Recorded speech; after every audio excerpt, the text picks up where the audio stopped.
දශක ගණනාවක් අවුරුදු 70 ගණන් ආණ්ඩු කරපු අයත් එක්ක සාපේක්ෂව බැලුවාම පළවෙනි අවුරුද්ද අපි ඉතාම සාර්ථක ඓතිහාසික ආරම්භයක් කරන් තියෙනවා.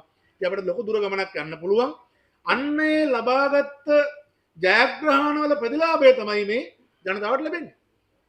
රුපියල් ලක්ෂ 10ක නිවාස ආධාරයක් ලැබෙනවා කියලා කියන්නේ ජනතාවට ණය ගෙවා ගන්න බැරුව හිටපු රටකින්. රජය ගත්ත ණයවත් ගෙවා ගන්න බැරුව හිටපු රටක් තමන්ගේ ජනතාවට අඩු ආදායම්ලාභී මිනිස්සුන්ට සම්පූර්ණ නිවසක් හදාගන්න කාමර දෙකක් ශාලයක් සහ කුස්සියකින් සමන්විත නිවසක් හදාගන්න ලක්ෂ 10ක නිවාස ආධාරයක් දෙන තැනකට ආවා කියලා කියන්නේ මේ රාජ්‍ය මූල්‍ය කරුණාකරන දක්ෂතාවය අපි ඒක සාර්ථක කරලා තියෙනවා. ඉදිරියට අපි ඒක කරගෙන යනවා. ඉතින් ගිය අවුරුද්දත් අපි මේ වගේ වැඩසටහනක් ක්‍රියාත්මක කරා. ඒකෙත් නිවාස ගණනාවක් අපි ඉදි කරා. ඉතාම සාර්ථක කියනවනේ ස්තුතිවන්ත වෙන්න ඕනේ මේ නිවාස අධිකාරිය නිලධාරීන්ට. ඔවුන් ඉතාම කාර්යක්ෂමව ගිහිල්ලා හොයා බලලා ඒ ගත්ත හැම ආධාරයක්ම ඒ නිවස හදලා ඉවර වෙන බවට සහතික වුණා. ඒත් අපේ ඉතිහාසයේ අත්දැකීම් තියෙනවා ලංකාවේ හිටපු රජයන් නිවාස ආධාර කියලා දීපු මුදල් නිවාසයක් හදන ප්‍රමාණවත් නැහැ. ඒ නිසා තැන් තැන්වල ෆවුන්ඩේෂන් දාපුවා තියෙනවා. බිත්තියක් නග්ගපුවා තියෙනවා. ඒක දිහා බලාගෙන මිනිස්සු පැල්පතේ ඉන්නවා. ඉතින් අලුතෙන් නිවාස ආධාරයක් ගන්නත් බෑ රජයෙන් ආධාරයක් කරන් තියෙන නිසා එකපාරක්. ඒ වගේ නිවාස ගණනාවක් මේ ත්‍රිමාල දිස්ත්‍රික්කෙත් තියෙනවා.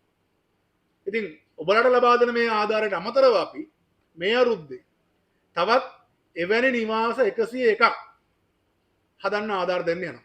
ඒ කියන්නේ ගිය අවුරුදු වල කලින් රජයන් ඊටාම සුළු මුදලක් දීලා ජනතාවට නිවාස හදාගන්න. සමහර අයට සිමෙන්ති කොට 10ක් දීලා.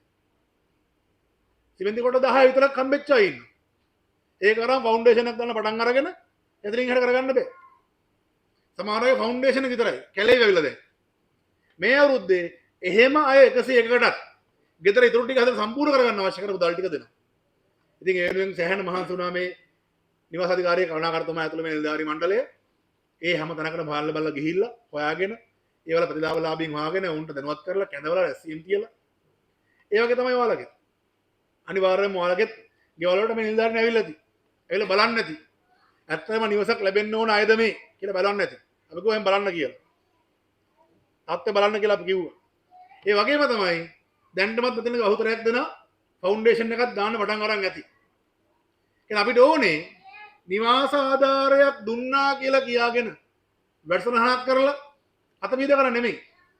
ඇත්තටම ඔයාලා නිවාසයක් හදාගෙන තමන්ගේ දරුවොත් එක්ක ජීවත් වෙලා දැන් ජීවත් වෙනට වඩා හොඳ ජීවන තත්ත්වයක් ඒ තමන්ගේ ජීවිතේට ළඟා කරගන්න ඕනේ. මේ ඔබගේ දරුවෝ ඒ දරුවෝ අර පැල්පතේ හිටියනම් ඔවුන් ලබා ගන්න අධ්‍යාපනයට වඩා හොඳ අධ්‍යාපනයක් මේ නිවස ලැබීමෙන් ලැබෙන්න ඕනේ. අපි අරමුණ ඒක.